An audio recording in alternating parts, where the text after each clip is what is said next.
11 a.m. Central, big noon kickoff. That is Alabama at Texas. Biggest game on the schedule this weekend. Set the table here for just a little bit. Nick Saban is going to face Steve Sarkisian, who was his offensive coordinator a couple seasons ago, which means that we have another Saban assistant who's going to try to beat him. But Saban is 25-2 all time against his former assistants. Both of those losses came last season. One to Jimbo Fisher against Texas A&M when they were unranked in a shocker, and the other against Kirby Smart in the national championship game, for which Georgia is the defending national champion. Now, my question for you, Geoff, is can Texas be the first team since 2007 to knock off Alabama as a non-conference foe and unranked in the regular season?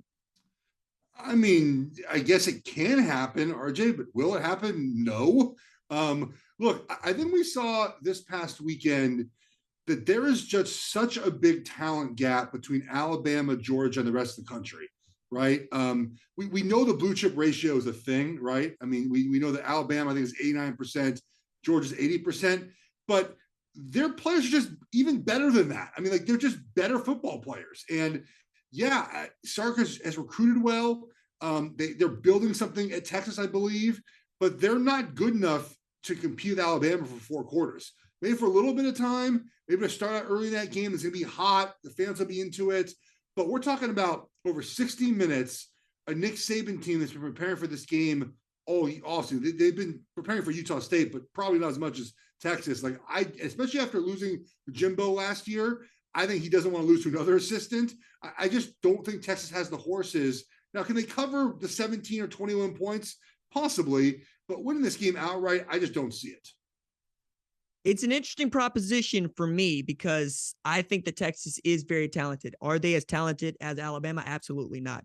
To Jeff's point about the blue chip ratio, this is the number of 4 and 5 stars on scholarship on your roster, with the thought being that at least 60% of your roster needs to be 4 or 5 star players to win the national championship just off the jump, which makes, I think, a larger point that I am very interested in, which is that if my Jimmies are better than your Joes, it doesn't matter what we're running. It doesn't matter how good a coach you are. I have better players than you, so we will win. And Vegas seems to think the same thing. As a matter of fact, when I looked at Fox Bet this morning, Geoff, there were a 3-touchdown favorite, Alabama going to the 40 acres. Do you think that spread is too large? No, probably not for now. I mean, I do think early in this game, Texas will be able to keep it close just because of everything I mentioned, right? It's an early kickoff. It's going to be super hot. But I think in the end, right, the kind of the talent gap wears on teams. And I do think that Nick Saban wants to make a statement in this game. Again, they've talked about this assistant thing for a long time now. I know he pretends it's not a real thing, but he acts like it is, in my opinion, in these moments. I think that he would like to stick it to Texas, again, because of Jimbo Fisher last year. Like, he finally lost to an assistant. Then he lost to Kirby Smart, by the way, in the title game. Like, I feel like he's going to make sure that there is no doubt here. They're the better football team. Also, again, you use this opportunity to recruit in the state of Texas. I mean, it doesn't need it, but use another opportunity to say, hey, look what we did at Texas this year. I just, RJ, you tell me, where does Texas have an advantage in this game? Running back? Maybe that's it. And that to me doesn't scream like we're going to keep this game close. It's actually a great way to look at this game is where the matchups are. Are they favorable anywhere on the football field for Texas? And I think at running back, it is favorable. We're talking about Bijan Robinson, who had 1,127 rush yards last year and became the 10th straight 1,000-yard rusher under Steve Sarkisian at one point or another. I also think that with talent at quarterback, they're pretty similar. Now, that's going to catch a lot of hell, and I understand why. Bryce Young is the reigning Heisman Trophy winner on a team that played in the national championship and the defending SEC champ. But I genuinely believe that Quinn Ewers is on par with Bryce Young in as far as his ability to make plays. And they didn't show a whole lot against Louisiana Monroe, though he did throw for 225 pass yards, which is the third most since 1950 for a freshman starting their season opener at Texas and trailing just Shea Moran's with 347 in 1993 and Shane Buechele, who went for 280 in 2016. But I think more to your point, it's the defense for Texas that is worrying. right? This is a defense that had a very difficult time keeping the lid on, giving up over 450 yards of offense last year in Pete Kwiatkowski's first season as defensive coordinator after building a really great reputation as defensive coordinator or co-defensive coordinator at Washington.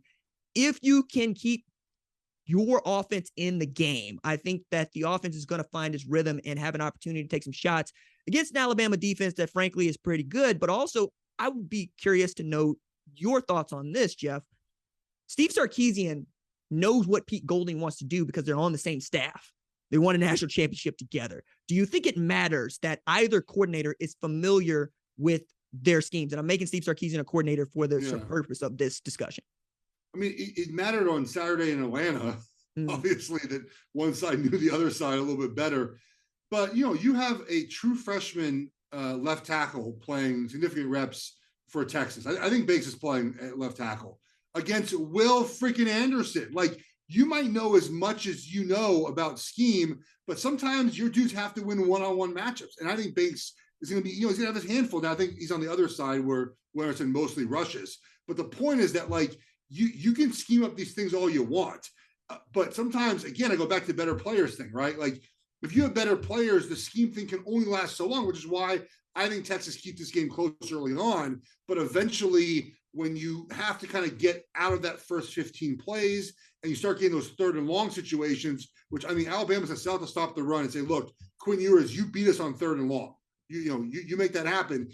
Over the course of the game, that'll be a concern. And again, is Texas defense going to stop Alabama at all? I mean, you have to think if Bama puts up 35 points, let's say, do you expect Texas to also put up in the 30s against Alabama to keep this game close? I would think probably not. I actually think that's the kind of game that Texas has to play to win. I think you're going to have to try to outscore them, right? Like, to your point, though, also, Kelvin Banks is going to have to put up the best game of his entire life, put in full stop because he's a freshman, right? Against Will Anderson. True freshman, right? Yes. Who we all know of Will Anderson by this time this year, right? We're talking about 34.5 tackles for loss, 17.5 sacks last year, and what I think is the best defender with an opportunity to win the Heisman Trophy this year. It's going to be a big game in Texas, and I can't wait to see how this goes and what this sets up for the future, because as many of you will know, this will be a future SEC matchup. We don't know exactly when, but we know that it will be by 2025, one that gets into the rotation. Thank you for watching the #1 college football show. Please remember to subscribe to the channel and like this video so that you don't miss any of the best college football coverage in America.